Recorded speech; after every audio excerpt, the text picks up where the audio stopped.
Good morning. How is everyone today? All right. Welcome to Georgia Film Academy, Stage A. I want everyone to know that you are on a 15,680 square foot purpose-built soundstage. Scott Votaw, what are we, 40 feet to the rafter or 36? 38 to the steel. What this means is when we train Georgians here on this soundstage, they are ready to go to work on any soundstage here in Georgia. This stage was built by Pinewood. It is an exact version of the stages that you see across the street.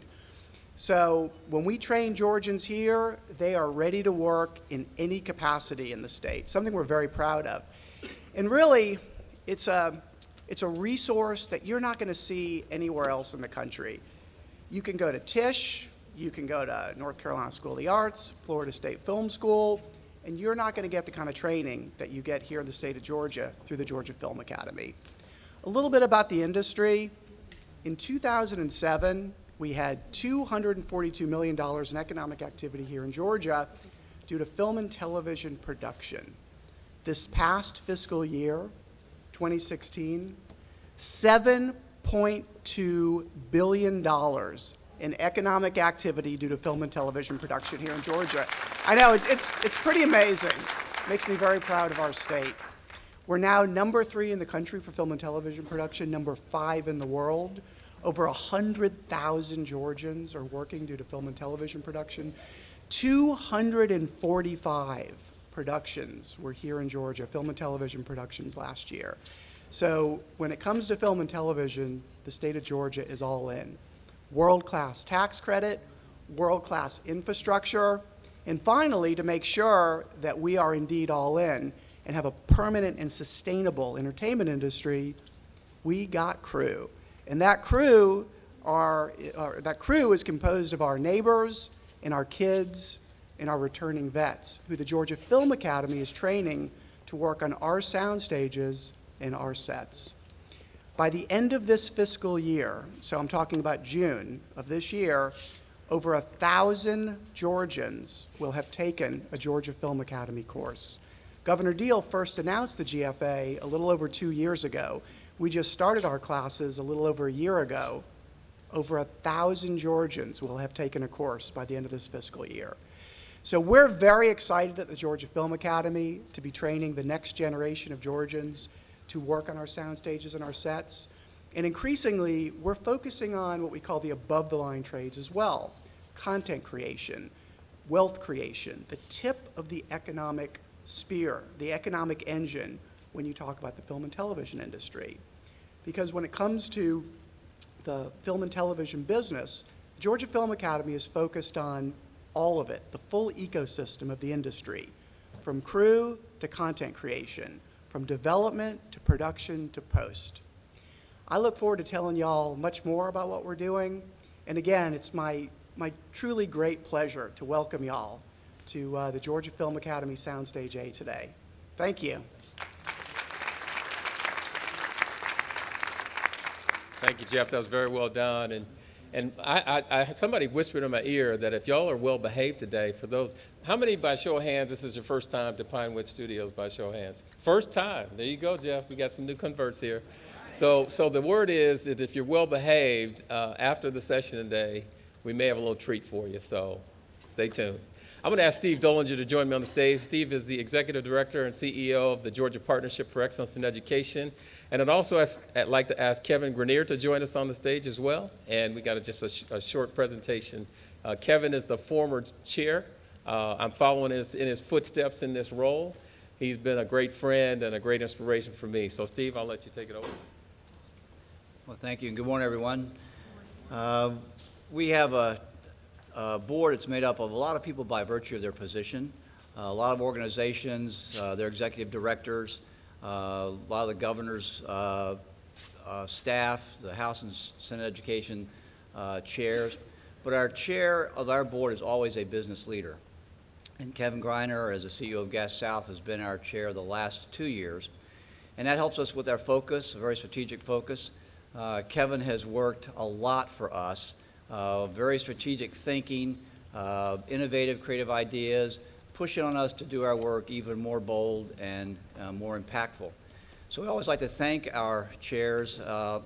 They usually have enough plaques and certificates, so we try to do something more personal.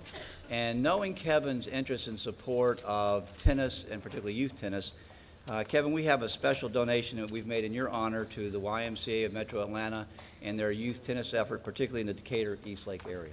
Thank you very much. And just to add a little personal piece to that, we know he goes frequently to Eddie's Attic, both for the entertainment, but also to watch his daughter sing and play the guitar, quite a young musician. So here's a gift certificate that he can go see her even more frequently. This Monday she's playing. Oh, really?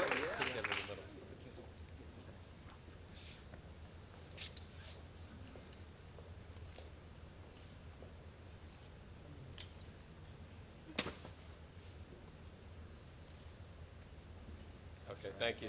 Thanks for your leadership, Kevin. We appreciate it very much. Steve, I'm going to turn it over to you to give an update on the President's Report for the partnership. All right, thank you. If you've been with us in previous forums, you know we have a similar kind of format, usually trying to bring you something, oftentimes based on our top 10 issues to watch.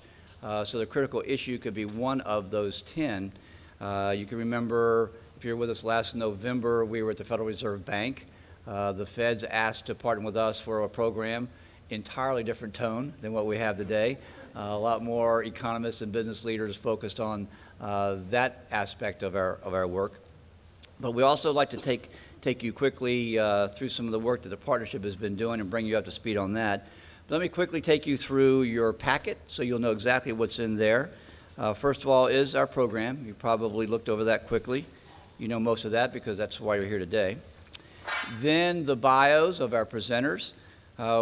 As I invite panel members up, we'll just give you their name and their, you can see the name and put it with the face so you know who is who, but we won't go through the long bios. We won't take time for that. You can read over that at your leisure.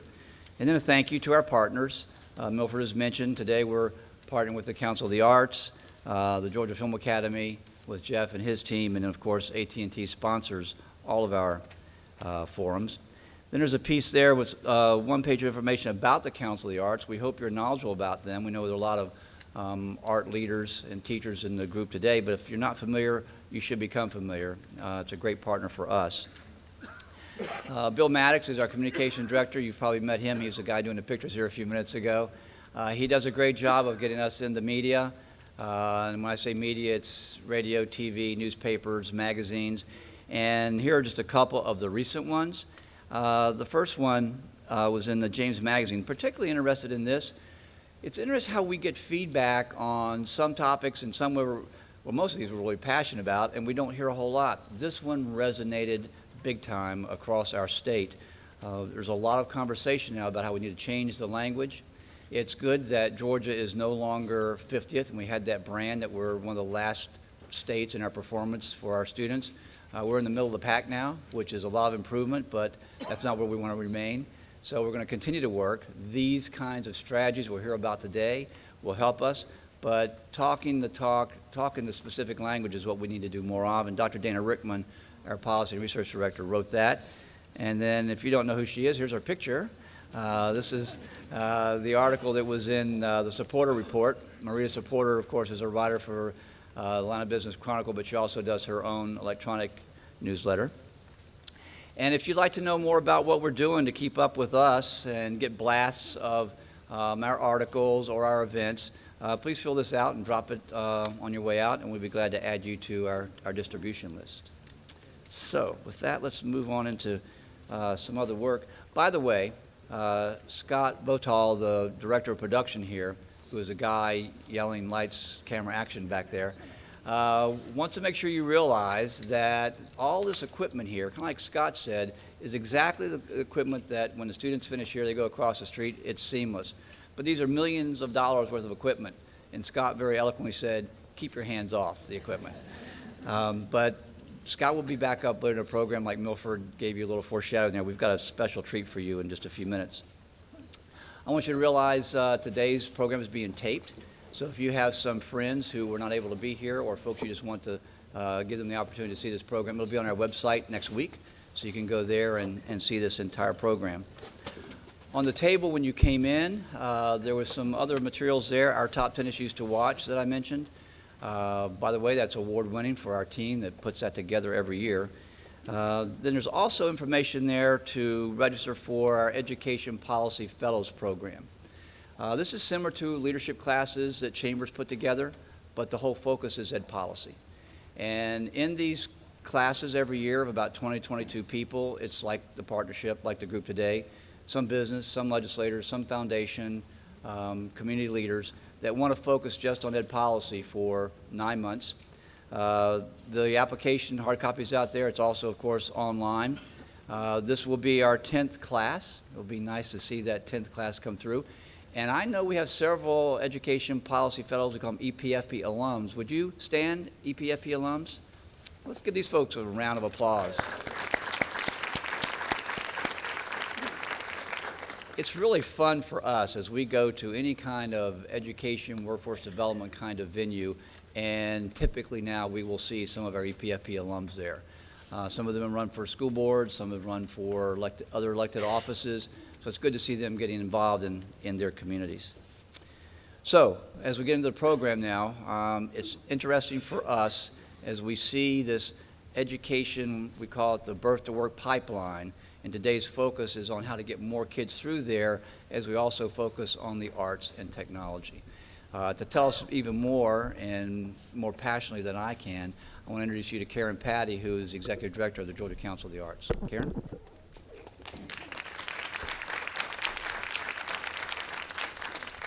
Thank you, Steve, and thank you to all of the team members of the partnership who worked with us to put this together.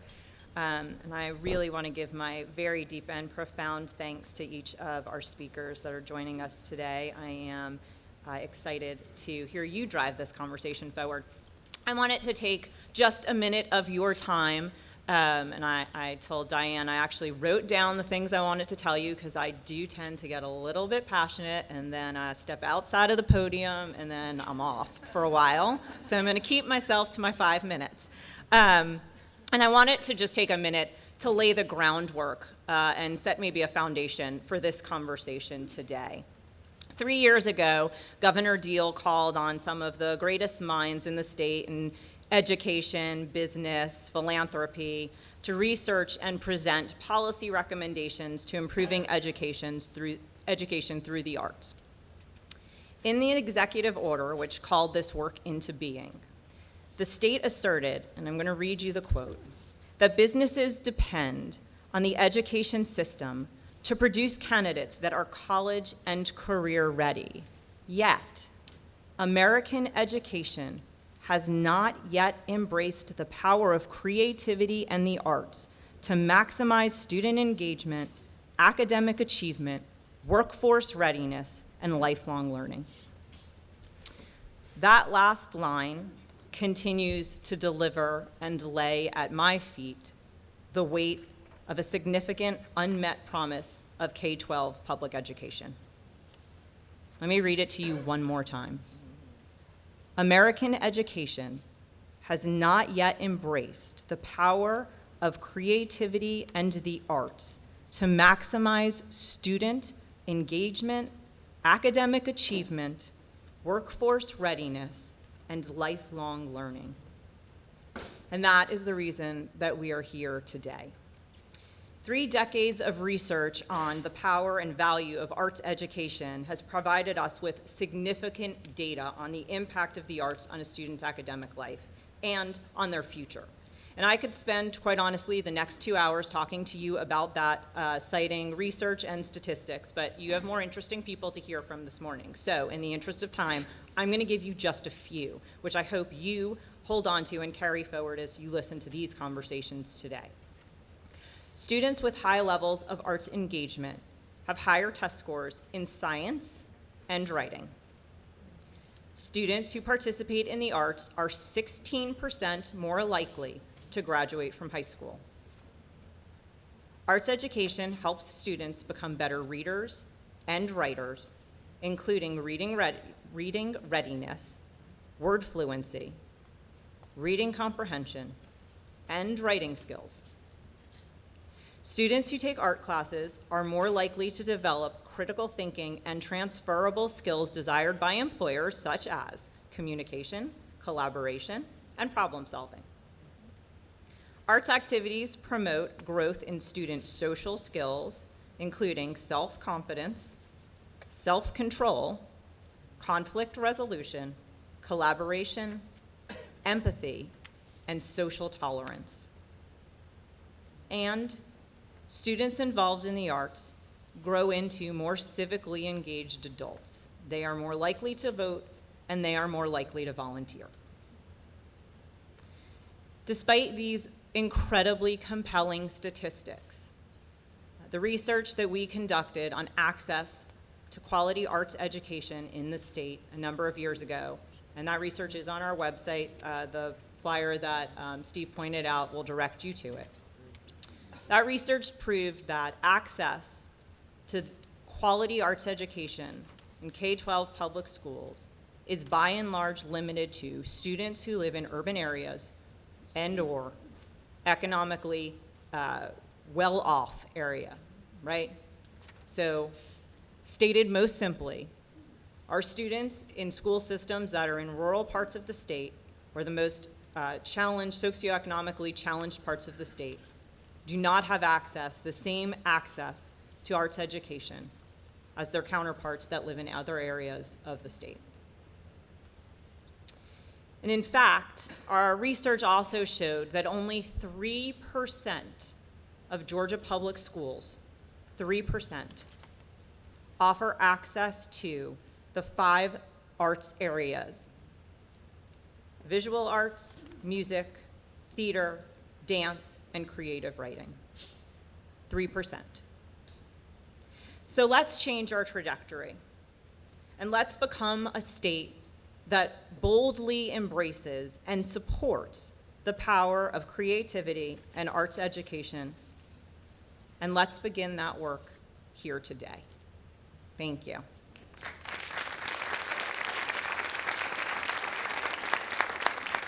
Thank you, Karen.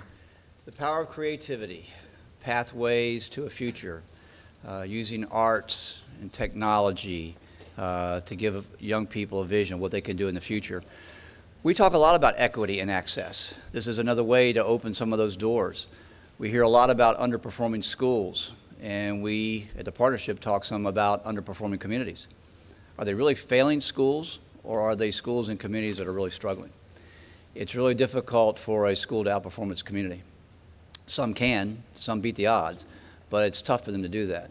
So if we can help the whole community think about creativity, think about innovation, think about their future, and stay in school, we're helping the future workforce of our state. So now I would invite up our first 2 panel members. Again, I'm not going to read their bios, but Martha Dalton will be our interviewer, and Ronnie Sampson will be the interviewee. As you look through the bios, please notice the thread that every one of our speakers is involved in the arts, has been an educator, or is teaching somehow with professional adult staff development, and they're involved in trying to help the future workforce. But a thread between that too is this whole issue of trying to help all of our communities, because they're working with minority kids, kids in poverty, kids who have a second language, to help those rise up also. So, Martha, I turn it over to you. Great. Okay, Rodney, to set the framework for today's conversation, Karen just talked about research that demonstrates the importance of arts learning for student success. What's the importance of arts learning in your eyes? You're a successful entrepreneur, innovator, mentor. How do you see arts learning fitting into the whole picture? Sure. Well, kind of immediate context, I grew up as an artist, musician, and actually on our call the other day, I remembered it. You remembered it? I remembered it. First instrument was violin. How old were you? 3rd grade at Collier Heights Elementary School. So Atlanta Right. Public Schools. Atlanta by Public the way. Schools, right? Second instrument, 8th, 9th grade was piano, then organ, and I found myself, playing in churches around Atlanta, and just the expression of release, but there are not a lot of things you can do in life where you can take kind of pure linear thought and create. And I've now just translated that to technology, where literally a thought can be coded or programmed, which I see as art. Because anything you create is art. I know there are vantage points, right, but it's art. And there's not much where you take a pure linear thought, create something, whether you design it, build a product, code it, build a company, and create generational wealth that does not depend on previous multi-generational wealth, right? Further context why arts education is important.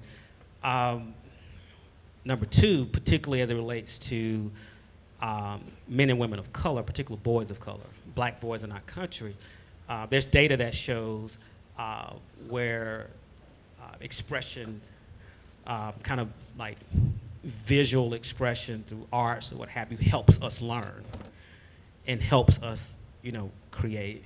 And then finally, third context is given automation and artificial intelligence, today 50% of the existing jobs could be eliminated right now.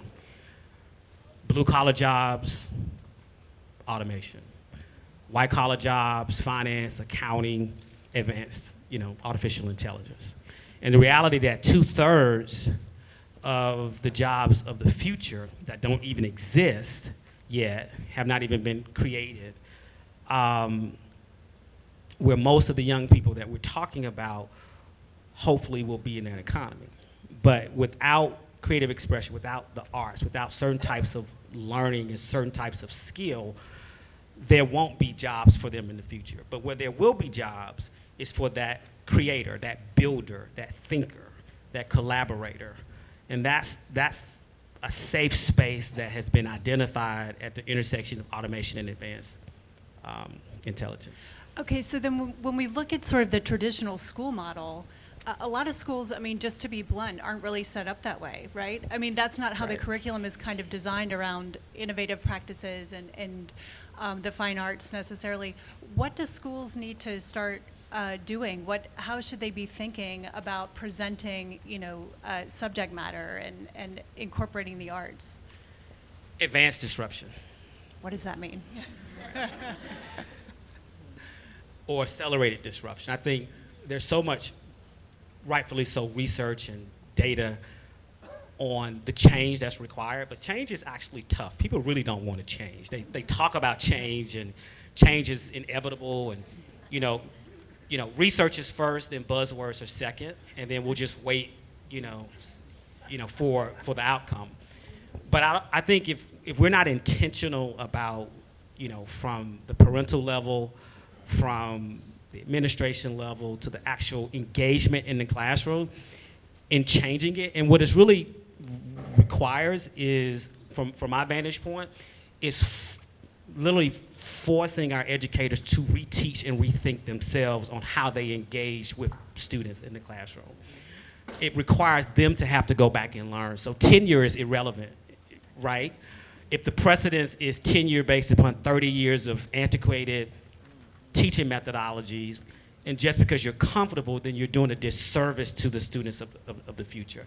And it's that type of real conversation people don't really want to have, because you're talking about people having to go get new skills to teach and having to take more tests to teach. But life should be a lifelong learning experience anyway. And I think those who will thrive in the future will be lifelong learners. Like, you don't stop at your degree, you don't stop at your credential. And if you have to serve people, humans, as they come up, you should have a responsibility outside of policy, which we need, outside of administrative precedents that we need. The teachers themselves and the parents themselves have to be willing to go the extra mile to teach in the way that the student can learn, not how they want to teach. So then, Yep. yeah. So then going up the sort of the food chain or down the food chain, then that would also require different strategies for teacher training programs in universities, right? So it's we're talking about like just a different way of thinking sort of across the board, right? I mean, all the way up. Well, absolutely. I mean, you know, in our world, we use this term hacking, right? And it's like we're hacking pain points. I mean, that's what we do in tech. And there's kind of a negative connotation to hacking, which there is, but there's a positive part to hacking where you're solving problems. Life hacks. Life hacks, right? But I think we have to hack that continuum, top down, bottom up. So where administrators are being trained, where teachers are being trained, where parents are being trained, et cetera, where community leaders are being trained. All stakeholders have to understand the urgency of now as it relates to preparing our young people today for the opportunities of the future. I mean, even this ambiguous term, STEM or STEAM, right? The average person just walking on the street, and even some learned people don't know what STEAM is. It's just an acronym. But like, for instance, when you go into the workforce, you don't apply for an entry-level STEAM position. It has no context. So there's a disconnect between the narrative and the work. And then once someone is exposed to the narrative, they kind of get stuck at the narrative and don't evolve to like, okay, I'm gonna break that down into science and technology, to arts, to engineering and math, and what's the pathway to a career or opportunity associated with science. Like, it's so broad. But I think you literally have to, through exposure, early exposure, as early as possible, visualize what the outcome can look like. You almost got to go into the future and kind of peer back into the past a little bit. Okay. And that requires a certain type of thinking. That's tough, It's though, tough, right? Yeah. Because people are usually, parents, teachers, humans are in the moment, In the right? now, They're dealing yeah. with the now and really being able to say, okay, if I want my child or I want this student to be able to have the skills to work in the future, how do I, you know, create a path or trajectory, and what are the paths to that? It may be college, it may be a certification, it may be a hard skill, it may be a coding boot camp or a creative economy school or something, right? But those are the types of things I think we need to consider. So you mentioned parents, the importance of parent engagement. How do you get the word out, though, to parents about the importance of what you're talking about the importance of developing a pathway or seeing a pathway and kind of having a plan in place? Because I think a lot of what's sort of out, or what is sort of taking place now is that yes, if I can get my child into this STEAM charter school, then then that'll be great. And then maybe there's not necessarily a defined pathway. So how do you sort of engage parents and get them thinking toward the future? I think we need a Trojan horse. I think, and I think that Trojan horse has to be built and amplified by the people who are trying to serve the young people themselves. And I think because if we rely kind of on a top-down, amplification strategy rather than a kind of a bottom-up strategy, it's gonna get stuck because data gets held at certain points based upon someone's understanding, interpretation, and willingness to push it down. Like if there's a grant or if there's an opportunity and it comes from the federal government or to the state doesn't always talk about the money they get from the federal government, depending on how they lean politically. They're like, no, we won't take anything from this administration or that administration, but they're secretly taking it anyway. But they're not gonna tell you about it, so then that grant program just goes unnoticed, right? So it gets stuck at the top. So we've gotta figure out how to hack the intersection of kind of culture, the arts, and education. So for instance, young people are listening to certain artists. They're impressed with certain athletes. But when you hear athletes like LeBron say, you'll have a better shot at becoming wealthy by learning the code than picking up a basketball. So now you've got pop culture influencers that are starting to amplify that reality. I mean, the truth be told, one person, Mark Zuckerberg, right, who doesn't have a college degree but went to college, was a software engineer, his net worth assets minus liabilities, not income, but net worth, there's a difference, is more than every professional NBA player from Larry Bird to LeBron James combined. One person, right? And I think that message literally needs to be amplified through music, through the arts, as a pathway to the future opportunity. So, you know, we had to kind of shove the A into STEM, right? Because, you know, the aristocracy of STEM didn't think that the art should be in there. But it's just a word. It's just, you just stick it in, right? And then you. That's a new acronym. Right. Yeah. I think that the arts should be the gateway to science, technology, engineering, and math. Interesting. Yeah. Talk about that connection, though, because I think we've gotten to this place where we see them as so separate, right brain, left brain. You know, we don't see them as relating. So talk a little bit about that connection. How do they relate? Yeah. Well, I mean, so people have been asking me about these little cool glasses right here. So who's heard of Snapchat? You know, multi-billion-dollar company just had an IPO, right? So these are Snap spectacles that they're testing right now. And from my vantage point, you know, they have a camera inside of them that syncs up with your app. And I could snap, you know, without pulling out my phone. But this is a product. Somebody created this, right? And it's the intersection of a consumer product and technology. But if you look around, everything was someone's creation, right? Just in this room, whether it's the chairs, the molding of the chairs, the podium, the mic, the socks, the shirts, everything we have. And it's also made someone or some industry very, very rich, right? It's like we live through economies through consumption rather than production. And I think that we have to have this conversation that everything we consume is art to someone. Someone put their blood, sweat, and tears. They worked on it. They got it wrong. They failed. People said it would never sell. People would never use it. And then one day, boom. And I think that's how we should communicate that intersection of kind of productizing anything that it starts with an idea, and through art, through visualization or through keys or through motion, all of these kind of ephemeral things that lead to things that we enjoy can move from the ephemeral through the tangible through products, through art. Now, look, Rich Homie Quan and Jay-Z and Snoop, that's from my era. Dre, that's my era. Who's some of the young guys?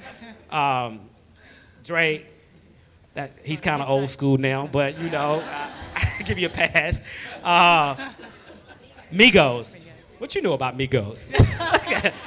You know, Atlanta. Exactly. But my point is, maybe they can say that better than I can, right? I mean, I think I'm relevant, but I still come off as very technical to a lot of people. And I think, back to my point, how do we make that point, is when our respected influencers, whether you like them or not, they have these literally cult-like following. And that's one of the good things about Atlanta, because music is created here, and we become this hub, you know, with the dirty South of dirty South music or what have you that comes out. That's something that should be leveraged more to make that point that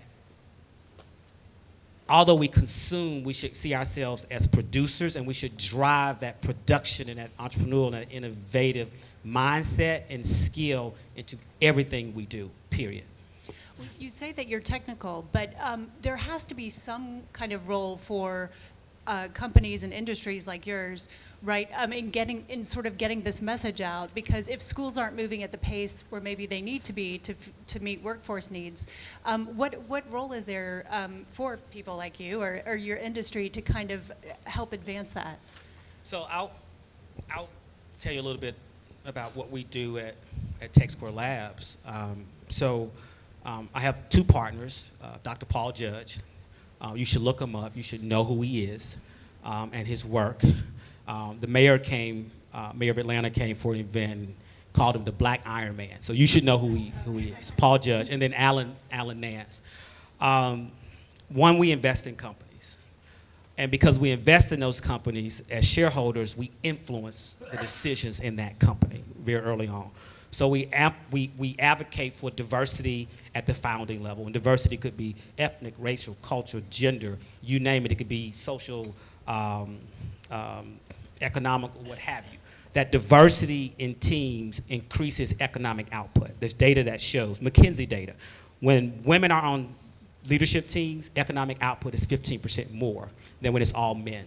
When you have someone of color, African American, Latino, Indian, Asian, on a founding team or a key team, economic output is 35% more, right?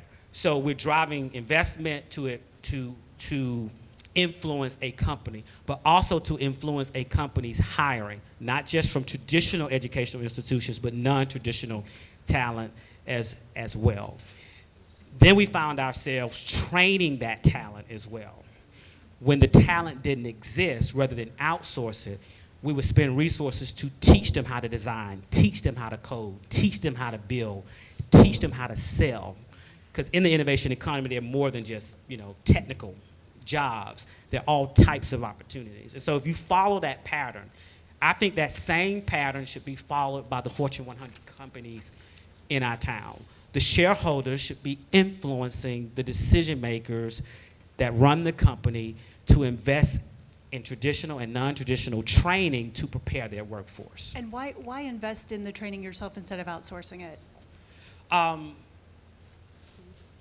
Well, economies of scale. If we invest in the training ourselves, we save money. If we outsource it, which we do both, depending on the scale of a training program, and then we get support for some of our training programs as well.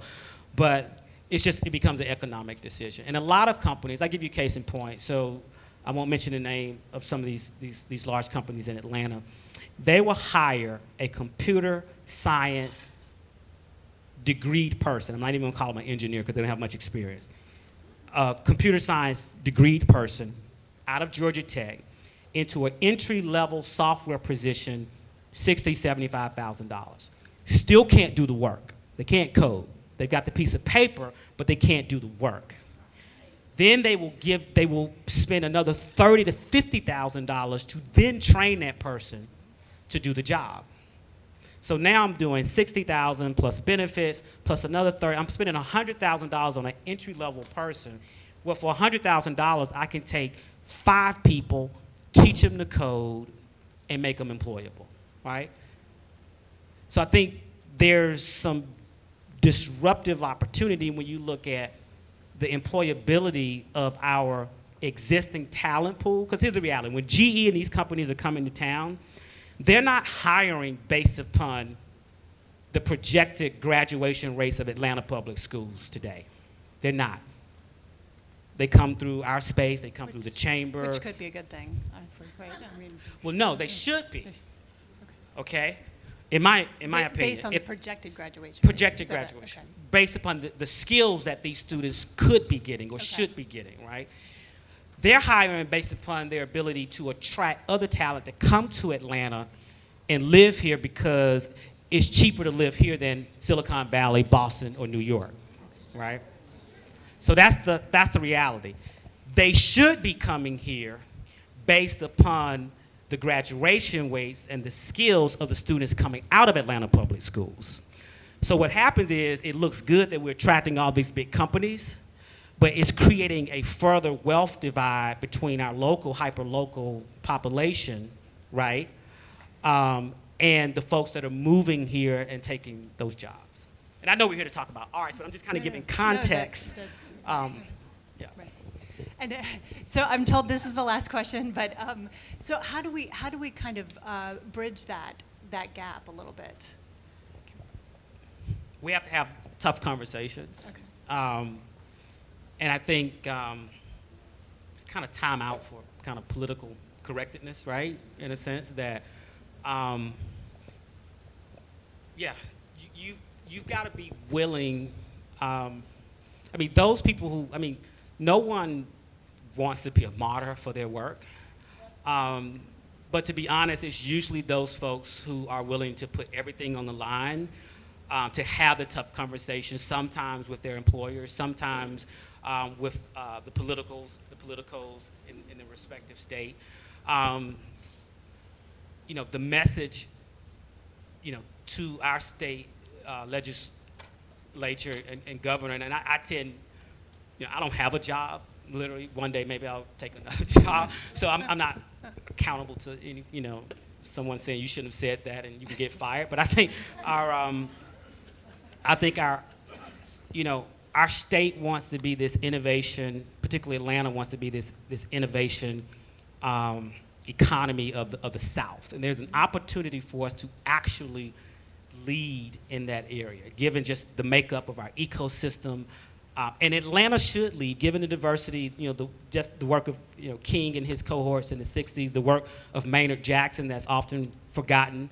Maynard created a middle class in Atlanta for women, qualified women and minority businesses and contractors. He said, I will not build an airport if 35% of those contracts do not go to women and minorities. Maynard couldn't get a job after his second term because of that, but he shifted Atlanta economically, and it took off. Government contracting at the municipal level, state, federal level took off across the country, even over in South Africa. That's the legacy we have in Atlanta. So we can be that innovation leader, but when we're strangling at the public school level, when we're not simply allowing young people to explore, to tinker, to break things, to create things without penalty. And the conversation needs to be had not just, you know, kind of at the policy level, but at the school level. I mean, the fact that you have to walk through Frederick Douglass High School and you have to walk through a metal detector, who can learn under those conditions? And if you do learn under the conditions, you're a rock star. But even at the level of parenting, I mean, I cringe when I walk through the mall or walk through a store and I hear a parent telling a child, hush, be quiet, shut up, because they have to go to the restroom. Like, take the child to the restroom. But every time we change their diaper, you know, get them something to eat, there's a reason why. But when we do that as parents, we anesthetize the creativity that's inside of that child. So we're sending them to school like zombies, and they're being buried at the schools. Yes. So Georgia can't be this great innovation economy if we're not willing as parents to step up and say, you know what, it's not about me anymore. I'm not gonna verbally, mentally, physically, financially, economically abuse and deprive my child because of my ego, right? And because of what has been withheld. I see so many things where it seems like parents despise their children because they have opportunities that were not afforded to them. You should thrive in the ability that your child has ability that you didn't have, right? It's the dream, right? And even in schools, when we have to drop our egos and our insecurities at the door and come in and do the work. And if that means putting your preconception notions, biases aside, like when you go to school, there should be no unconscious bias. There should be no conscious bias. There should be no just, you know, discrimination there. If there's one place that you can put that crap aside, do it at school. Because if you can get that person out of that undertapped, I don't like to say underrepresented, underserved, because I think it marginalizes a group of people who should be marginalized, but undertapped communities, if you get them out of school, into college, or into the workforce, then crime will go down, disease will go down. You don't have to be scared of people if you educate them, right? So I think that's the hard conversation that we need to have with parents, employers, government, and ourselves. Great way to end. Rodney Sampson, thank you so much.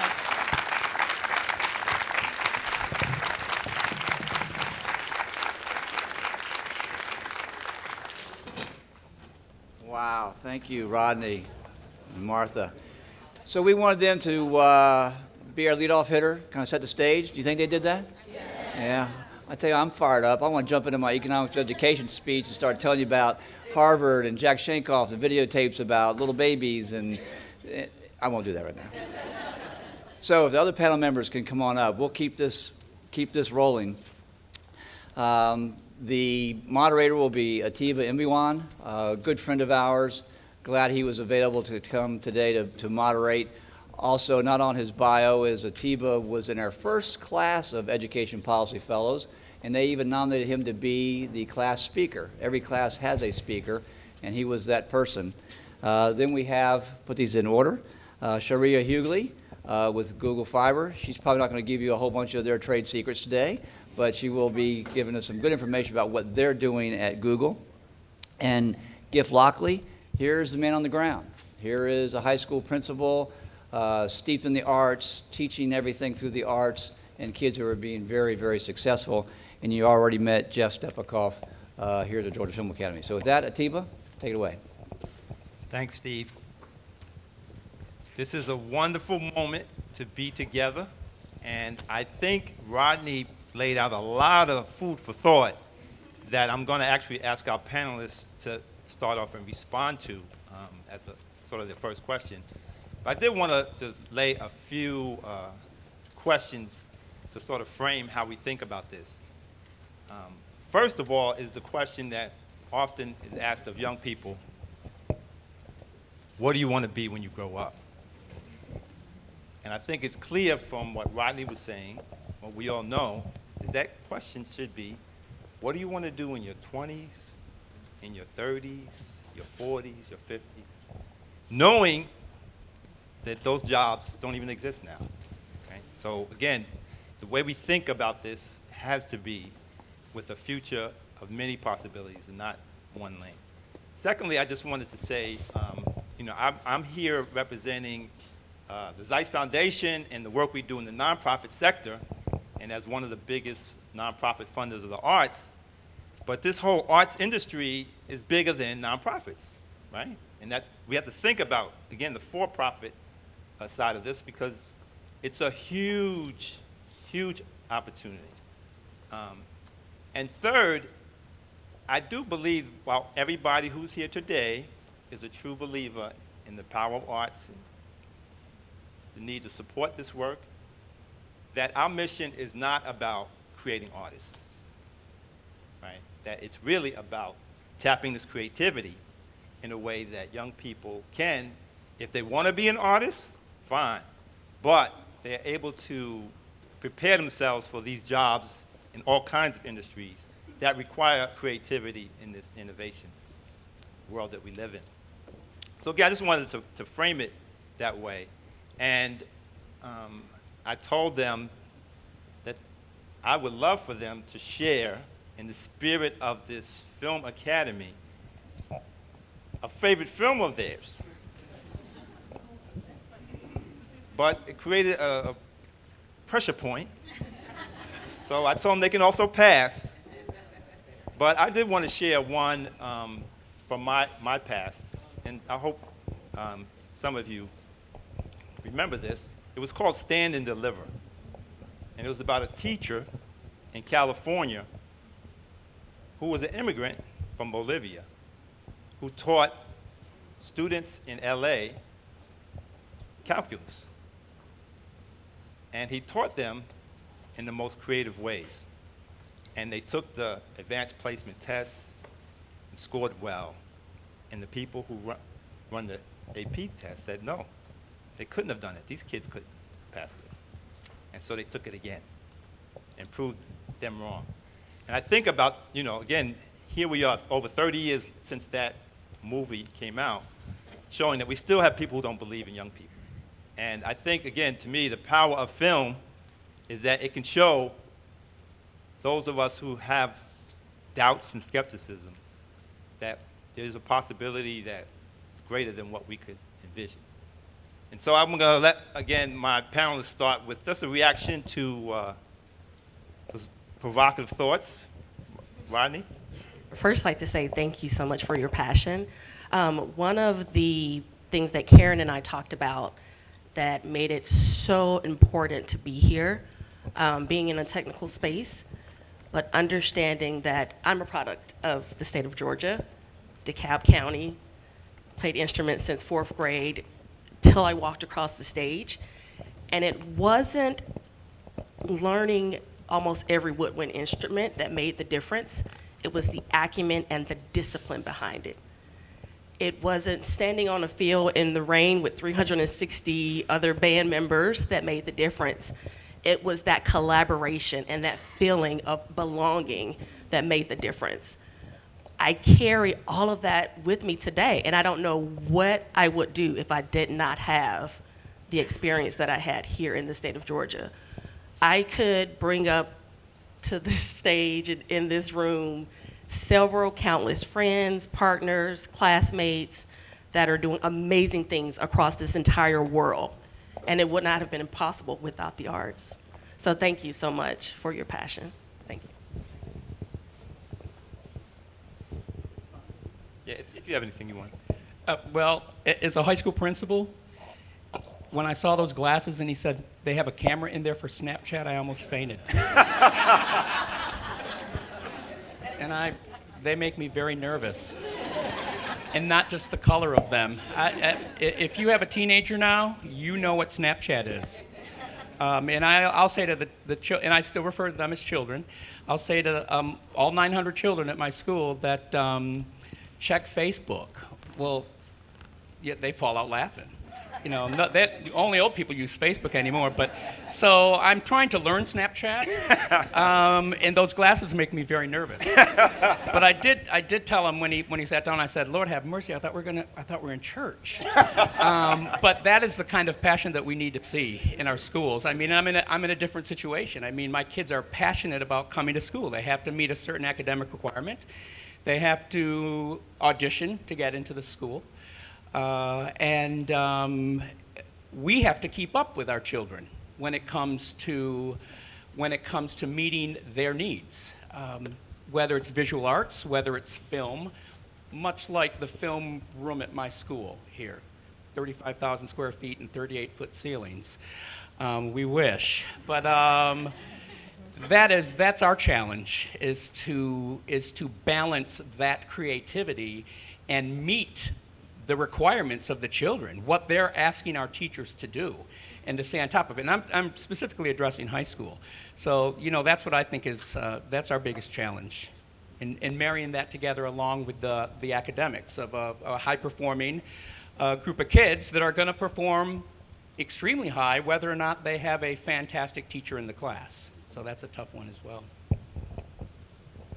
Thanks. Rodney, I'd also like to say thanks for your incredible passion and your remarkable ideas, many of which I'm inspired by and share as well. I'd just like to say, so there's a little bit more context, I'm a writer. I'm a writer-producer. I've spent most of my adult life writing television shows in Los Angeles. I've written a bunch of movies. Don't be put off by the suit and tie. I've spent most of my adult life, I mean, seriously, in J. Crew clothes, sitting in a writer's room, a story room. So I think a lot and have always thought a lot about art, and we could have a very interesting conversation about what art is. But I would just like to say, and I'm also a college professor. I still have a tenure professorship at KSU where I taught for 9 years. Much of this informs what we do at the Georgia Film Academy, and we can get into some of that. But I would like to say I very much appreciate thinking about art, something which just briefly inspires us, moves us, transcends the ordinary, as something that's all around us, something that drives our economy, right? Something that is not just an item that hangs on the wall, but something that impacts all of us and can change the quality of our lives. A television script that drives a television show, a screenplay that's being filmed across the street, something that we think about a lot. Are we naming favorite films? Because for me, that would be Casablanca, which begins with craft. You know, a well-told story, perfect beginning, perfect conflict, perfect ending. So for me, you know, art is something that not only has utility and drives an economy, but it's something that begins with craft. So I heard this reference to music, and it actually made me think about the fact that music is integral to films and filmmaking, right? I mean, there were silent films at one point, but and Jeff, I mean, there are lots of technical aspects to all this work, but creativity and innovation obviously are baked into it. Can you just talk about how it is you sort of recruit students and develop them coming into this new, because it's really, what, a year and a half? So two things. Yes, the Georgia Film Academy, announced by Governor Deal at the Eggs and Issues Breakfast, January 2015. I came on board in August of 2015, about 18 months ago, and the rest of the Georgia Film Academy team. Raise your hand if you're here from the GFA today. Scott, Greg. We have, the secret sauce of the Georgia Film Academy is our staff. We have 17 full-time staff members now that drive the academy. And we've all come on board over the last 18 months. Number one, the GFA was created for workforce development. Let's be crystal clear about that. Make sure we got enough crew in Georgia to do the work that's coming to us, right? We could talk about that in detail, but I think the point is clear. We protect the tax credit, we do the work, we bring additional productions here. It's working. We put, I think it's over 75 students now to work from the original cohort of 194 students that started barely a year ago. The second thing, though, is let's be clear that we don't have a film and television industry here really in Georgia. We have a film and television production industry here in Georgia, and I'll be super brief about this. I'm not going to call it the art. I will leave that to others. Let's call it the content, the screenplays, the tip of the economic spear. That's generally created elsewhere, the writing, typically in California, typically in New York. It's shipped in here. We produce the work for obvious reasons. Tax credit, infrastructure, crew, and it's often shipped out on broadband to be edited elsewhere. So if we want to get serious, and I think we should get serious about having a permanent sustainable business, it needs to begin with education, with art, with teaching craft. We need to educate our Georgians in content creation, screenwriting, filmmaking, production, management, those kinds of things. We need to support their work so we keep them here, and we need to market to Los Angeles so that we can bring opportunities here to keep our creative class. I could say a lot more about it, but those are the kind of things that we're talking about at the GFA. And Jeff, I was fortunate to actually visit your school when our Arts Learning Task Force was in Savannah a couple of years ago. And it was really impressive. And we left there wondering, why don't we have more of those high schools in Georgia? We know that there's sort of an arts baseline that we're trying to reach across the state. But how does an arts-focused school like Savannah Arts Academy differentiate between sort of this baseline arts education and this greater need to grow a real creative class in our state? Well, I think we really do have some excellent art, visual performing arts schools. I've been chasing DeKalb School of the Arts now for 5 years, and I can't catch them. So if you're here from DeKalb, we're trying. You know, there's a lot of visual performing arts schools here. You know, the difference is in a specialty or a magnet school situation, children have to meet certain benchmarks, certain academic requirements, and then they have to audition. But I also know there's a lot of high schools, even in the south part of Georgia. I often refer to it as the right side of the state, and nobody in Savannah gets that. But there are a lot of schools with some fantastic arts programs, you know, but mostly they are related around possibly visual arts and music, and that's where it ends. And I think we, as administrators and as district leaders, we need to begin to invest in we need to begin to invest in our elementary schools, and because really that's where it starts. But you know, that doesn't mean every elementary school needs to have an art teacher and a music teacher. They need to have a fantastic art and music teacher. What we run into is, I'm a performing artist, so I feel badly for my music and theater and dance teachers because I harass them. Because as a performing artist, I know what I want to see coming out of my school. I just think that there's got to be a standard at the district level of what we expect our teachers to give to our children. And that's really what opens the doors. Again, I'm in a situation where our kids are going to perform at incredibly high levels. What's sad about my situation is We don't offer electives in our school. I mean, if you are a visual artist, you have a specific track that you follow. Once you become a junior and a senior in those areas, you determine on your own, do I want to become a 3D artist, or do I want to focus in drawing, do I want to focus in 2D design? With our theater department, we're trying to move that into theater, dance, and music. Do I want to focus more on musical theater? Do I want to stay with just the musical instruments? I think that's the difference in our school and then a lot of the other high schools. I think it's across the state of Georgia. And I think that as visual and performing arts high schools, we all are in those very difficult situations where, in a lot of ways, our kids feel strapped. In terms of, you're getting into the Savannah Arts Academy because you are an amazing actress, but now you want to take a visual arts comp 1 class because that's of interest to you. We're beginning to allow that at our school. So they can, if you're in a regular high school, if you want to be in the band and the choir, you should be allowed to do that. In my school, you can't do it. Now you're going to be able to do that. I think those are important. Thanks. It's pretty obvious that we have people on the panel that represent different elements of the pipeline. So again, the K-12 system, the post-secondary. But ultimately, they spend most of their lives in the workforce. And so our Google Fiber representative here, Saria, talked a little bit about her experience when she was in that K-12 space. But what does Google look for in terms of how it recruits employees and their experience education-wise and particular arts? Of course. So when we look at both a technical and a non-technical space as it relates to recruiting talent for Google, there are a couple of instances. So in a technical space, pretty straightforward, right? So if you have a software developer, you're looking at their ability to code, their in-depth knowledge of algorithms, data management, and all of the technical aspects.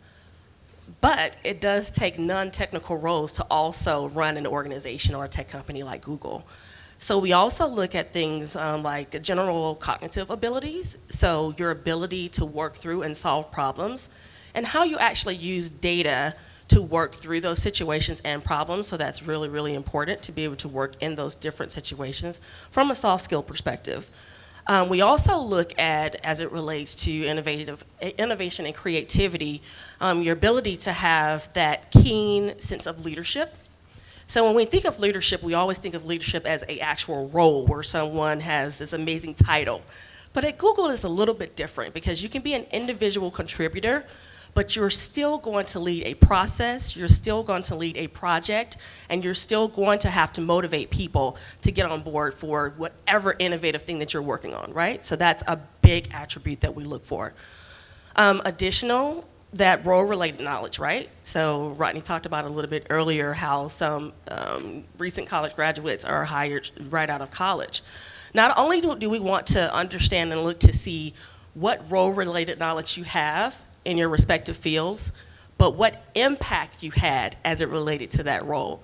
So you could have a role that's task-driven, you have all of these great attributes from that role, but what impact did it have on the business?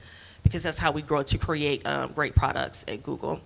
The last thing that we look into is this really weird, crazy thing that we as Googlers call Googliness. It's this common individuality thread that makes you stand out, but you still have that ability to work cross-functionally and collaborate with people. And every single person that you'll note that works at Google, you push that envelope to the next thing. So we call that Googliness. So those are some of the attributes that we look at from both the technical side and the non-technical side. Thanks. I was wondering, Jeff, you are part of that transition to preparing students who might be in a place to work at Google or other creative industries. What are the requirements for students coming into the Georgia Film Academy, and do you feel like they are ready for the rigor of what you do so that they will be prepared for that next stage?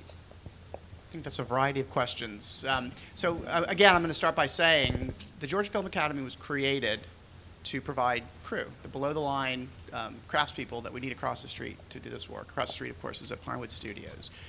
To be very clear, what we're talking about are what we call the high-demand jobs, part of the high-demand career initiative. Scenic, which is painting and construction, electric, lighting, grip and rigging, right? We don't have enough, or didn't have enough, Georgians to do all this work, which is problematic, right? We had people, I mean, literally being bussed in from Louisiana.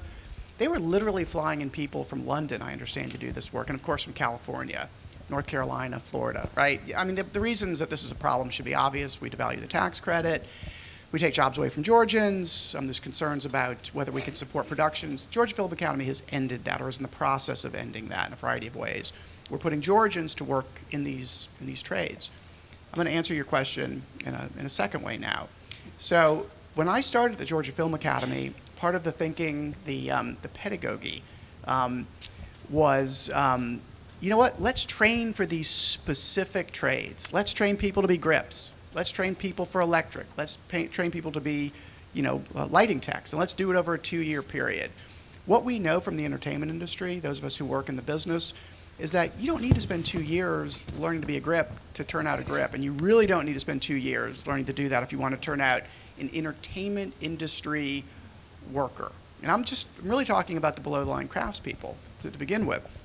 What you need is a rigorous but still comprehensive training program.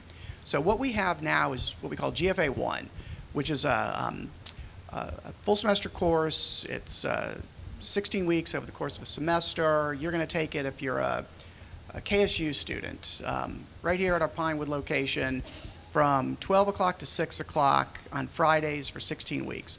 1 week you learn camera, 1 week grip, 1 week electric, 1 week lighting, 1 week sound, soft skills, walkie-talkie protocol, how to not put your finger in that box over there.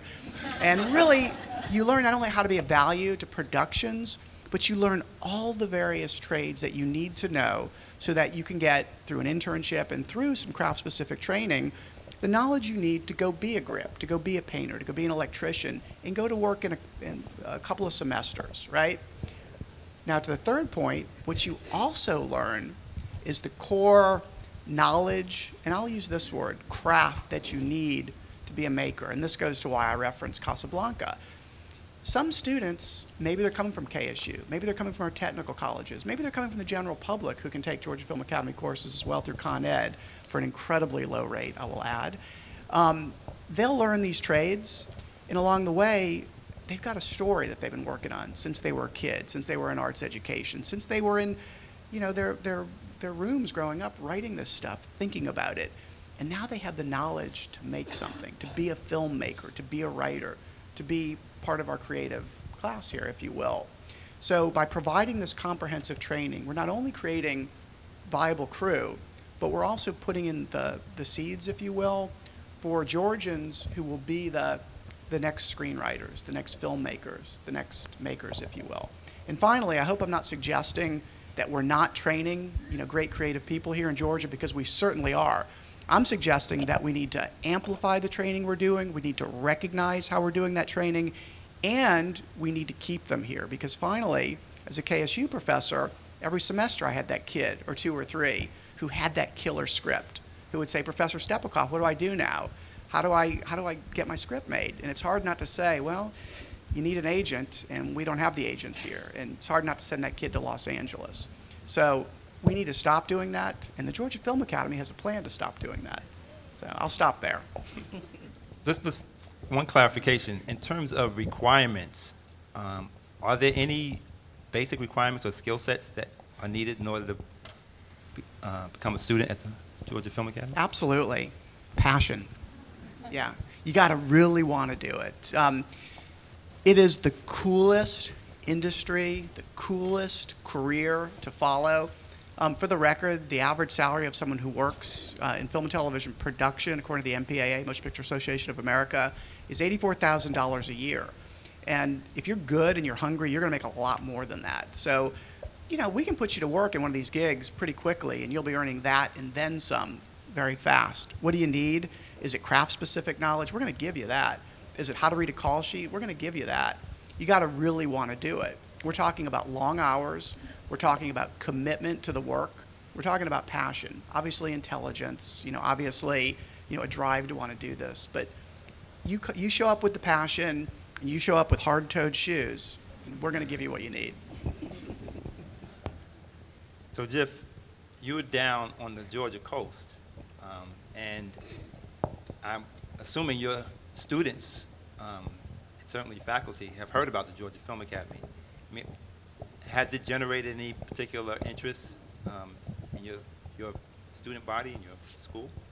Well, I had 3 kids come. I don't come to Atlanta for the industry last year. I'm embarrassed to admit I'm not sure if they came to you, but we have SCAD, Savannah College of Art and Design, there, and we work with their film department as well. So because I'm here today and because he's here today, I think we're going to have a fantastic partnership, as we will with Google. So we're looking forward to that. We are fortunate in Savannah. Right now there is a sitcom that is filming from England. So there's a lot of filming that takes place in Savannah, and we push that information out to our children all the time. So that's another thing that we deal with in KA situations, and certainly not just at Savannah Arts Academy, because I apologize, I don't know the name of the new sitcom that's being filmed down there, but one of the other high schools managed to get in on their first couple of shows, which didn't make me very happy, but we'll address that later. But, Baywatch was filmed over on Tybee Island, so there's a lot of opportunity for our children, and which means, we've got to make up seat time, we've got to do all kinds of crazy things, because we want to make sure that our children have that opportunity to participate, not only in the film industry, but we have everything from modeling. We'll lose a kid for 11 weeks at a time. We had a young man traveling, doing the Christmas Story that traveled around the Northeast from Thanksgiving until mid-January. So we've got to make things work. And luckily I have an executive director and a deputy superintendent who support that type of work that we do. Tria, in terms of your experience, how long have you been at Google Fiber? I've been at Google Fiber almost 3 years now. Okay. And your path to that job, was it something that you were recruited, or how did you sort of, especially based upon your experience as a student, use that to capitalize on this opportunity? So interesting enough, I tell people this all the time. I applied for my job for Google on LinkedIn. And I thought it was a scam when they actually contacted me and everything. But I just went ahead and went with it to see how far it would go. But long story short, actually, interesting enough, my degree is in biology. I was a pre-med major. And I'm such an outgoing person, and I'm not an introverted person, and I love talking to people, and I love being with people, and I love the innovation and the creativity of it all. Learning and development, again, being innovative and creative, was the path that I chose. And looking into that, I started within media broadcasting, where there's additional areas for the arts and innovation and creativity, and looking into what could I do where people actually understand my passion. And I went to a learning and development conference in Orlando, Florida that I go to annually, and there was a Google employee there talking about the ability for full-time employees to be able to train other full-time employees at Google on anything, playing the violin, basket weaving, anything, bicycling. And I said, this company gets it. And it was just a path that I went down to say that this is an organization that I want to work for. And I can tell you that outside of the innovation and creativity that comes on the technology side, Google works very, very hard to make sure that not only do people stand behind a mission that's from a creative and innovative space to produce the quality products that we all enjoy today, but we also work through true transparency, because everyone gets the opportunity to show up at work as their true selves and have a voice at the table. And we give our people a voice, right? Because you hire the greatest people to come and create the greatest products. And all of that is free when you think about it. And you always have to use that innovativeness and the creativity behind that. We have a saying where if you are a leader of people at Google and you're comfortable with the freedom that you're giving your team, you probably haven't gone far enough. You probably need to get to that uncomfortable mark and allow them to use their innovation and creativity to think of these out-of-the-box ideas that produce the products that we all enjoy today. So we found a way to have a balance between the craziness and the creativity and structure to still produce products and be successful. That's wonderful. We are going to open it up to questions from the audience, and I hope Rodney also can be ready to take some questions. I did want to share one last idea that hopefully by the end of today, you all can help me figure out this. Steve mentioned previous critical issues forum was held at the Federal Reserve Bank, and that was very different from this. And yet, when I think about the impact that the play Hamilton has had on our society in helping young people and adults want to know about the Federal Reserve and our fiscal and monetary systems, I was thinking, who else has done anything to create that kind of interest, right? And so, to me, it's another example of the arts helping us to increase our learning, especially in ways that most people would say boring, right? But let's open the floor. We got questions. Is this on? Normally I could do this myself, but I'm losing my voice. So forgive me for how terrible this sounds. My name's Laura Cole. I'm the Director of Education and Training for the Atlanta Shakespeare Company up in Atlanta. I'm a teaching artist. I teach students, professionals, and teachers. I was teaching at Albany State University text and stage combat as well as classical acting techniques on Tuesday, and the professor of their theater department asked me, how could I get in touch with someone at Pinewood? We'd like them to come down and talk to us, but they won't return our call. So if I could talk to someone afterwards, that would be great.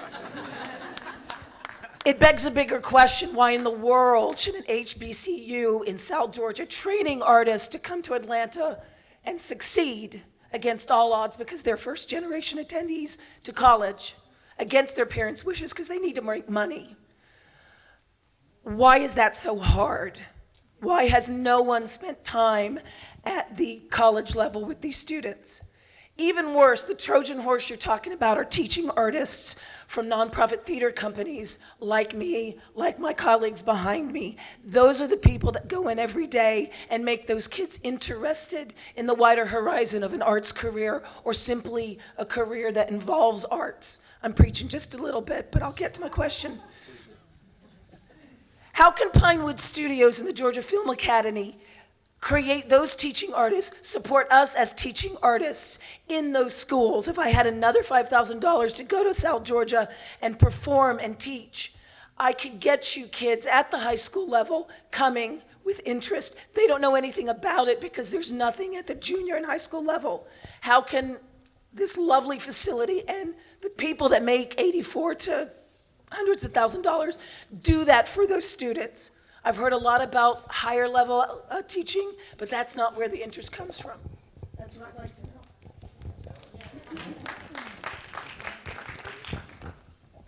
I'd love to address that, and I really appreciate your passion. I think that's awesome.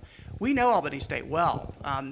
Let me see if I can address, and if I'm not being direct enough, then let me know. The Georgia Film Academy thinks a lot about what you're saying. And one of the reasons is we're not the Atlanta Film Academy. We're not the Fayetteville Film Academy. We are the Georgia Film Academy. We have 14 academic partners right now, along with our Pinewood site here. What's an academic partner? It's an institution where either we're teaching, I think we're at 7 sites right now, and Savannah Tech, by the way, is one of the sites where we're located. And it's an institution which has approved and adopted our courses. So we are, like I said, in Savannah, we're in Columbus, and we're, of course, all around the metro Atlanta area. What the Georgia Film Academy does first and foremost is we create a crew base, right? So Columbus is a really good example of what is kind of a pilot program for us. there really is no, serious, viable, ongoing film, and I'm talking about film and television. I'm not going to talk about theater, really. But film and television doesn't really exist in Columbus the way certainly it exists in Atlanta. And for the record, something like, I want to say 85%, about 80% of the filming that happens in our state is in the Atlanta area. And something like 90% of the remaining 15 to 20% is in Savannah. Why is that? In the Atlanta area, the way the rules are set up, without getting into the weeds, is such that if you're going to film about 60 miles outside of the Atlanta radius, a production has to pay housing and per diem to the crew. And sometimes that happens. There's filming in Macon, there's filming in Dalton, there's iconic locations, and some of this goes on in Columbus as well. Savannah has figured out something that we're trying to help communities, first, like Columbus, do. Number one, they offer a city incentive. So what this means is if a production comes to Savannah, they're not only going to get the 30% tax incentive the state provides, they're going to get another 10% provided by economic development. I think it's CEDA, Savannah Economic Development Authority, who does this, as well as housing and per diem costs. Some of that is covered, I believe, by the economic development group there. There's also infrastructure. There's sets, right? There's sound stages, iconic locations. If you want to get your camera fixed, there's houses for that there that do that kind of work. So for us to go down there and help support a crew base and start to build a crew base is growing that business. Regarding Columbus, which doesn't have an incentive, which doesn't have infrastructure, we started training there a year ago. Now we've got a crew that's growing. We're talking to the city about supporting all these other kind of elements to help, if you will, an indigenous film business there. Why are we doing this? I'm going to give you a few reasons, but the first one is because it's the right thing to do, which is part of what you're talking about. We share your sentiment. We at the Georgia Film Academy share your sentiment that it's the right thing to do to educate Georgians, to educate students. To the other points, we know that you protect the tax industry, or rather the film industry, by protecting the tax credit and spreading the $7.2 billion of economic activity all around the state. So we're talking to Albany. We're talking to Dalton. We're talking to Valdosta. And our intent, not next month, but in the next year, 2 or 3, as we move forward, is indeed to bring the film industry all around the state of Georgia. Finally, how do we do that? Crew, we got that. We know how to do that. We could go to Albany, literally this summer, and we could start training people from that community to work in film and television. Where are they going to work? They're going to come here to Atlanta to work. I don't think that's going to help Albany. So what we're doing is talking to communities throughout the state, and partly through the Camera Ready program that the Film Office offers, about growing and supporting their own film industries.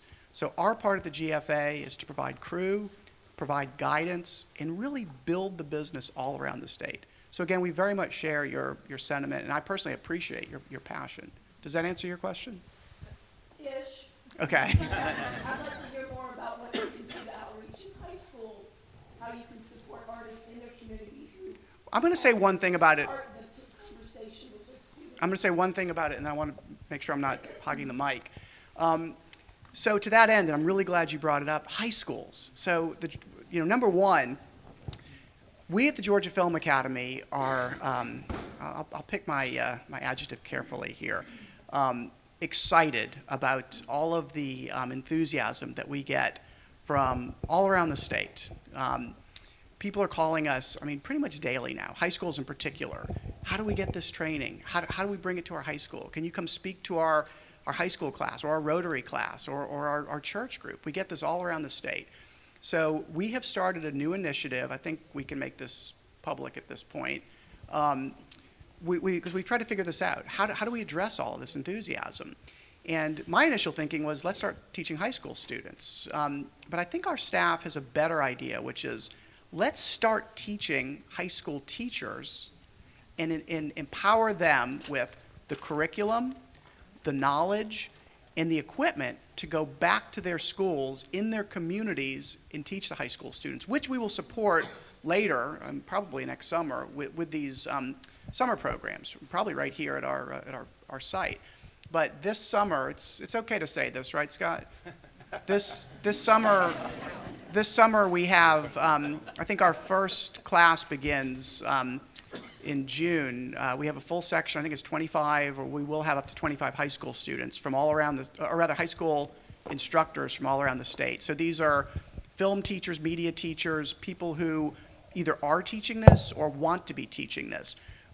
They will come to our site here at Pinewood, right? I mean, literally the facility, the building right behind this stage, and we will teach them for 2 weeks this summer. We will give them the Georgia Film Academy curriculum, this GFA1 that I'm talking about. We're going to teach them this, and we're going to give them the materials so that they can go back to the schools, the PowerPoints, the class instruction, and the equipment that you see here, the C-stands, the cables, the exact equipment that we use, that the productions use across the street, they will be taking this back to their schools. So I don't know if we're teaching Albany or not. We're certainly open to it. But I know we're teaching high school instructors from all around the state to go back and do this. It's a first start for us. Does that start to answer? Okay. I don't know if y'all want to address this. Hi, my name is Chuck Barlow Jr. I'm the Executive Director of SASI, Saving Our Sons and Sisters International. I'm also a graduate of the Atlanta University Center and Atlanta Public Schools. First question, how can we advocate in our public school systems to make sure that the career pathways that have been promised to our students are consistent across all of the schools? Because if I'm at a school that does not have a film track, how do I get access to those programs? Secondly, we know that there's an interest in a lot of the property that these schools are located on, as well as in the Atlanta University Center.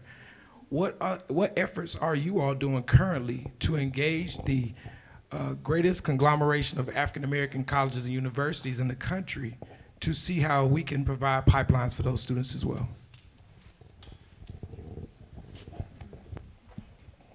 I'm sorry, the first part of your question, could you repeat that for me? Yeah, the first part was about advocacy in the public school districts. So if you have these 17 career cluster pathways, every school does not offer every pathway.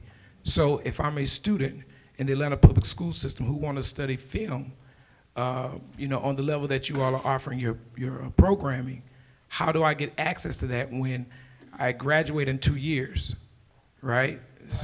So what do I do now? And I'm asking, the second part of that question was, what are you all doing to advocate to make sure that the talent that we have in Georgia have access to the opportunities? Well, we think, albeit broadly, about both of your points. And again, for some context, the Georgia Film Academy was created to put crew across the street, okay? But we understand, we at the GFA understand that if we want a permanent sustainable business here, we need to be doing more of this. So we've really taken it upon ourselves to address some of the things that you're talking about. Regarding pathways, so again, our mission was never about training high school students. We're doing that because, like I said, we seem to be the organization that's where this interest is coming, and we see it as we know how to begin to answer these questions. So this is what we're doing. Number one, this initiative that I'm first now talking about. We're going to start moving into this space. We have our college and career academies, and we're going to begin working with them. In addition, we are going to start training, like I said, first high school teachers, and then we will start working with the high school students. To be crystal clear, in order to really get a job, we can give students jobs, and someone referenced the $84,000 a year. There's 2 steps to this. I talked a lot about the first step, which is this rigorous, comprehensive training, and I also talked about the craft-specific training. What I didn't get into is, frankly, part of our real secret sauce, which is our internship program. Okay, so let me address that so there's no question here. You can provide all the training you want. I mean, you can go to Tisch and spend $250,000 and get great training. But the reason we're getting our students jobs is because, let me put it like this. The Georgia Film Academy has been an advocate for building consensus among a widely disparate group of organizations here in Georgia. The state infrastructure, the unions, the Hollywood infrastructure, and so by that term I mean the government affairs executives, the production executives, the keys and the department heads who do much of the hiring, and higher education. And by higher education I mean the entire University System of Georgia infrastructure and the entire Technical College System of Georgia infrastructure. Again, a widely disparate group of stakeholders. Georgia Film Academy, I'm proud to say, has been effective in building, if not consensus, forward movement with all of these groups. So to that end, we not only provide training, but we are able to put our students into covered craft internships, apprenticeships, across the street here at Pinewood, as an example, right? What does that mean? When I was at Kennesaw State University and I put a kid into an internship, I sent that kid to CNN to, do photocopying and carry coffee, really. We all know what those internships are. When the Georgia Film Academy puts a kid into an internship, that kid is working in a camera department across, well, actually not camera, a grip department across the street on the Pinewood lot, on a Marvel movie, in an electric department, in a grip department, working with those C-stands, working with the cables, working with union workers who do this, because we have contracts with the organizations that allow us to do this. Something that no state has ever done before, certainly not on the kind of scope that we have. Evidence, again, that when it comes to film and television here in Georgia, we're all in. So in order for us to put a student into one of those gigs, and to be clear, the reason it works is because when the department heads and the keys move on to their next jobs, they take our students with them. These hungry and passionate students who I mentioned earlier, who, by the way, are trained and is such a value to the productions. I think for starters, they have to be 18. So we can't take 14-year-olds and put them across the street. What we can do is train those 14-year-olds and 16-year-olds and 17-year-olds, either in their home high schools and or across the street here at our school. When they become 18, they can enter the GFA program. So that's number one. I want to try to address the other point that you have by pointing out the following. The Georgia Film Academy is deeply committed to diversity. We see this as not only the right thing to do, we see it as part of our mission to supporting the film and television industry here in Georgia, partly for what you were talking about earlier, Rodney. We just know that enterprises work better when we do this, right? So in the fall, the last time we looked at the numbers, so this was fall of 16, which ended in December of 16, the Georgia Film Academy was 48% white, 52% people of color. Okay, these are hundreds and hundreds of students that we're looking at. Regarding gender, virtually 50-50 male and female. All ages from 18, I think we had some 70-year-olds for a while, so I don't know if they lasted, but from like 18 into their 60s, we had students that were working across the street. The average age, frankly, is probably people in their 30s, a lot of second careers. Hollywood talks about this. If anyone pays attention to it, we have the Hollywood Writers Report, which comes out every year, and Hollywood likes to make a lot of noise about diversity. Georgia's doing it. So we're talking to the HBCUs. We take this very seriously. We take diversity very seriously. And I'll just, leave you with this idea again. We're the Georgia Film Academy. We want to represent all of Georgia, not just because it's the right thing to do, but because that's how we build a permanent, sustainable business here. Good afternoon. Hi. My name's Nina Packer, and I'm here representing Clayton County Public Schools today. I've seen you speak, I think, 3 times in the last 3 weeks at the GPP meeting, last week at the Economic Development Association. And today, and I think I kind of feel the frustration a little bit about these questions about the high school level. Maybe one of the reasons that it's so frustrating is because high school teachers aren't really clear about how it's all working, but I've had the opportunity to talk to Joshua Lee in your office, and I get that it's in process. One quick, really deeply important question is specifically about articulation for high school students.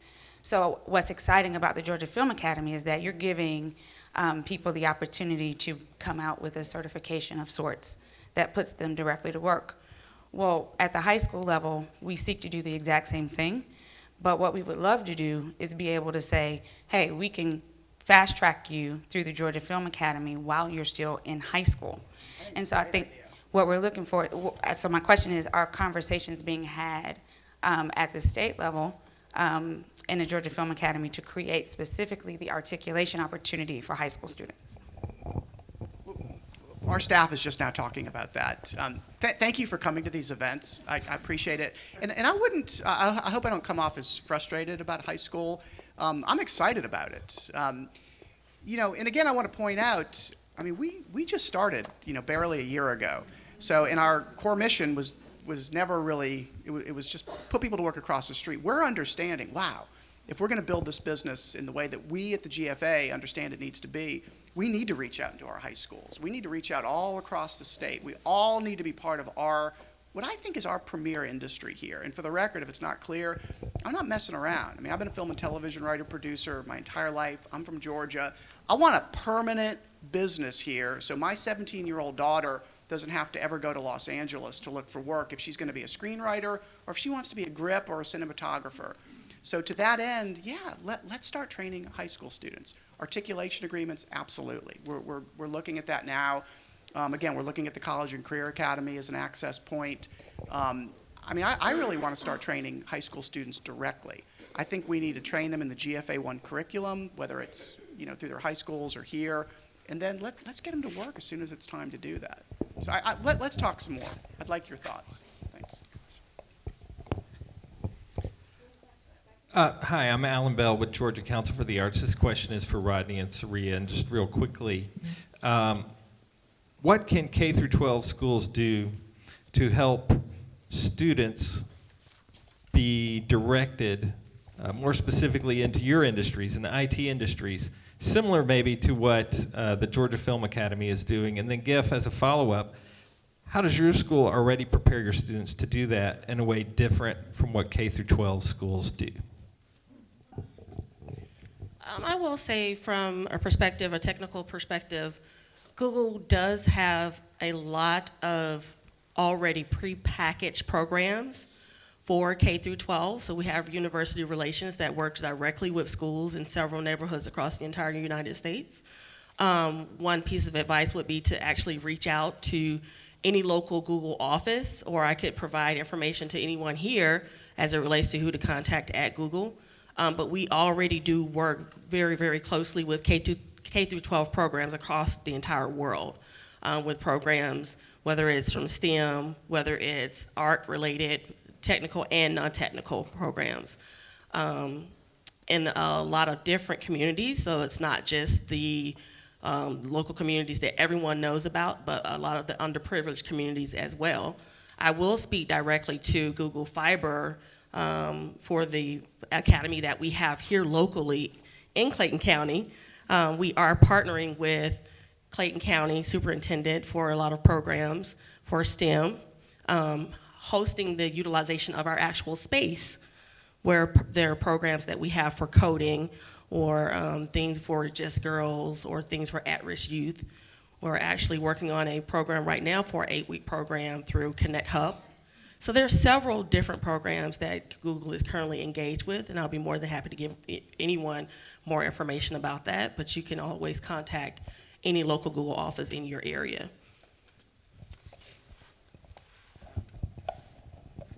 Sure. Who am I talking to? All right. Hey, Alan. K through 12, what I would do immediately, real simple stuff. The top 1,000 technology founders, entrepreneurs, employees in Georgia and Atlanta, take their pictures and put them up in just put them on the walls. Like, people have to see themselves. They have to see that, and then put the, just like a calling card, baseball card. I'm making this up, by the way. But this is like some simple stuff that can be done. Put a poster up of that person, make one, put their job, and, the school they went to, degree if they have one, or cert, whatever, so people can see that path, and just like flood the schools with them. K through 12, that's the first thing. The harder thing, kind of get on a soapbox now. So the first thing was exposure. The second thing is education and training. When you graduate from a high school in Georgia, and you got to look at the industries that are here and thriving. One, you can always go into any industry, but you should be looking at tech, and you should probably be looking at film, to be honest with you. Like, where are the jobs? Tech, film. They need to graduate with a skill. It's kind of the classic W.B. Du Bois, versus what's his colleague, Booker T, right? Skill versus education. When you're hacking, bias, discrimination, racism, et cetera, you need both, to be honest with you. You need a skill and you need some knowledge. We should be graduating folks with skills. You know, you should be able to build something, you should be able to sell something, you should be able to do something. And I think that that has to be integrated into the actual curriculum. You know, like if there are 1,000 Java, open entry-level Java positions, which is a software language, by the way, in Metro Atlanta, you should be leaving school understanding Java. You know, and the reality of it is, if you go 20 years into the future, a software developer will be like the future factory worker. Let's give some context. Like, it's sexy now, but I mean, we literally have software developers, you know, in our hub now that are building artificial intelligence to program programs. So eventually computers will do the coding. You won't have to actually sit there and code. They have people developing like Siri for software development, where you can talk to it, tell it what you want it to do, and it will build it and say, did I build it right for you? Like literally.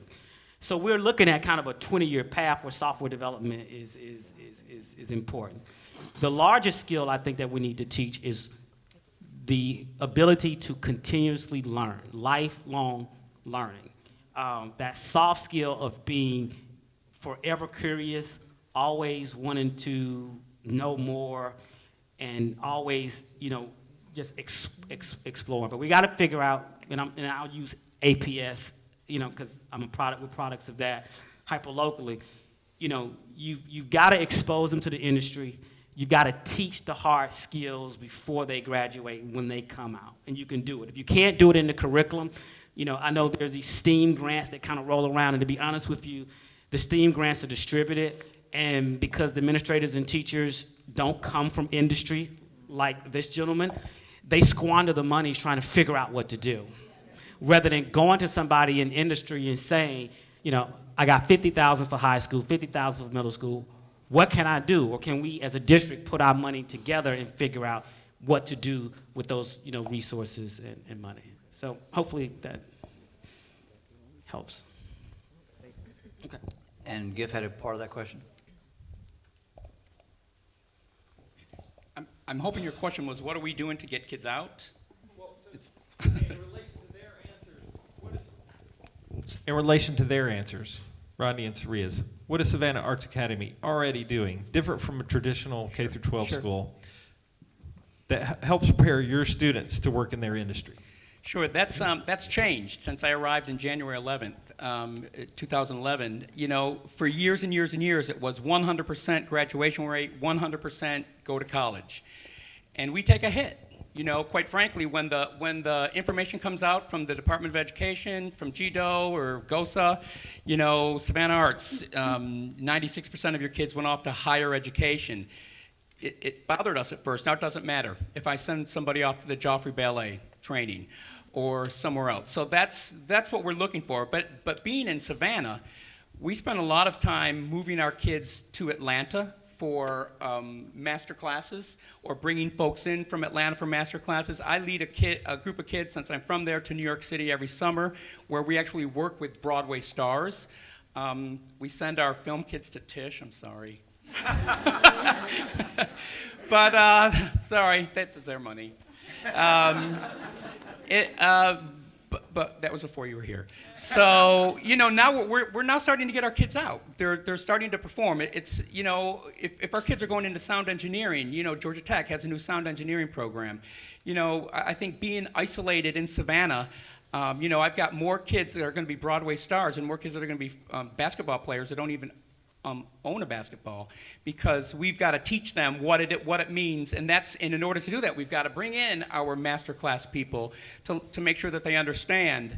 You know, you want to be an opera singer? You know, are you practicing? Are you learning your languages? You want to go into something more technical? What is it that you're doing to learn these technical jobs or whatever? For instance, you know, we now have a music lab.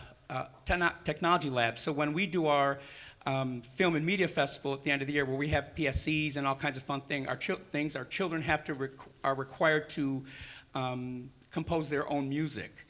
Plus, it allows us to air things live without being sued for stealing somebody else's music.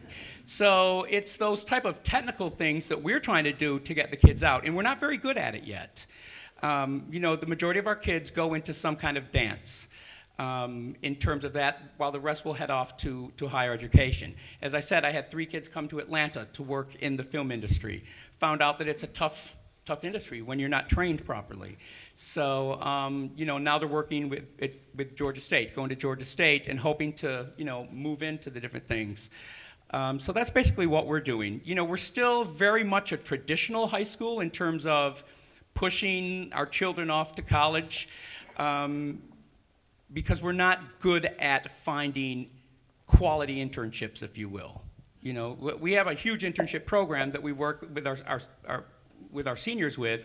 Part of it is going to Savannah Tech and learning film, but we need to be able to bring that to the school so we can keep our children there and get them ready and certified and out into the industry. Hi. Last question. Okay.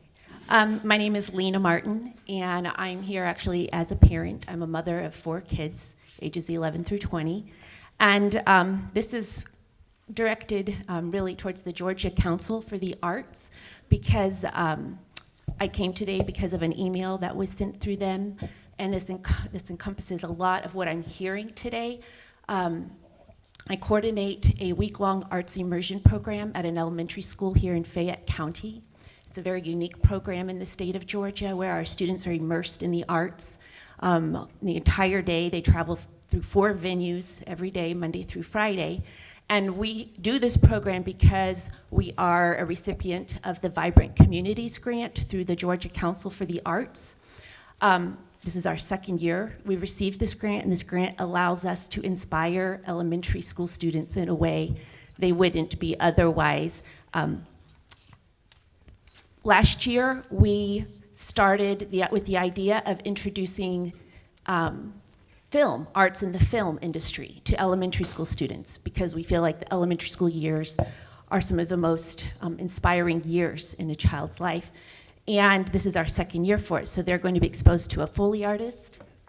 Oh, I'm sorry. So my question is again, to the Georgia Film Academy. Do you see opportunities also to collaborate with elementary school students? I've heard a lot of discussion with high school students, but we have found that those are some of the most inspiring programs that we bring to our grant-sponsored program. Thank you. I appreciate not only the question, I appreciate the sentiment, which we at the GFA share and I personally share. I'm going to say it again. The Georgia Film Academy was created to train crew to go to work across the street. But we at the GFA, who are industry professionals, meaning we've been working in the business. I'm a Georgian, 20 plus years in LA. I'm here in Georgia to help build a permanent business. How do you do that? Yes, you start teaching high school students. You teach high school students craft, but you teach elementary students the beauty of film. I'm cautious of using the word art, but the reason that film is important, television is important, storytelling is important. And we do that because it's the right thing to do, but we also do it from an economic perspective. It's how we grow a permanent business. Yes, it's something we think about a lot. Finally, I look to the British Film Institute as a model. I think we could be doing things and should be doing things differently. I think we should be driven primarily by economics. I think that's one of the things that's great about our state. But the BFI makes sure, for Britain at least, that not only is there enough crew, is film being supported through a film fund and higher education, but that British film is cherished and appreciated. It's part of how they grow their industry there. So we're thinking about that a lot, and to that end, thinking about your point very much. Okay. Cameron wanted to say something.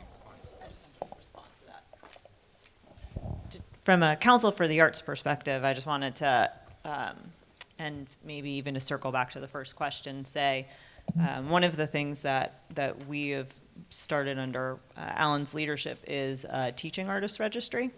And there are teaching artists on that registry who do have experience working with elementary students in digital media of various forms. So in some ways it creates this pipeline, and Jeff and I have certainly talked about, right, while GFA cannot train elementary school students and put them in internships at Pinewood, certainly there is a place for teaching artists to be in schools and to start encouraging and creating a pipeline that fuels passion in students from our earliest and youngest learners that will carry them through their lives eventually to perhaps being, students at GFA or otherwise driven through the arts. And so that resource is there. I think it's one of the ways we do connect all of these pieces and all of these industries, and gets back to the teaching artist question, which, teaching artists are critical to arts education. And in pushing this work into schools, as Rodney was talking about, that kind of Trojan horse. And so we do see that as a way in which we are making these connections from our earliest learners to our older students. Final comments? Families? Any final comments? We have Steve. You want to come forward? Yeah, our time is up, because we're also going to have time for people who want to tour and continue this conversation. But I want to thank our panelists for answering the questions and sharing it. All right, thank you, Atiba. Appreciate it very much. By the way, I like that red jacket you're wearing today. Saria, Gift, and Jeff, thank you very much. Also want to thank Karen for your comments earlier today, and Rodney, I know he had to leave. Martha, thank you for interviewing him. That was very compelling. Very much appreciate your attendance today for the Critical Issues Forum. Our next forum is scheduled for August the 16th, so be on the lookout for that. Great turnout. Scott Votaw, where's Scott? Scott, do you want to come up real quick, or can you make the announcement from there? One other thing I do need to do, our development officer for the Georgia Partnership, Sia Teresa Brower, there are envelopes in your red folders. If you want to support the partnership, please do. We would love to have your support and contributions on that. So Scott, you want to make okay, I'm sorry. I'll do it real quickly. Thank you, Milford. And folks, thank you for coming today. Talking about creativity and innovation. When we do projects, our education policy fellows, any of our programs, we always talk about the so what. The so what for you now is, how can you be creative and innovative to help this whole conversation go to a broader scale using the arts to help education in our workforce. Oh, here's a treat. Scott is going to be hanging over here in the back corner. He will give you a tour. He's got a hard stop in just a little while, but he has volunteered to give us about 30 minutes of his time so you can see the things we've been talking about that are in this arena. And it's just exactly as you've heard, the same thing that the students leave here and go across the street. So if you can stay a few more minutes, Scott will be back here in the corner and give you a little bit of a tour. Thank you very much for being with us today.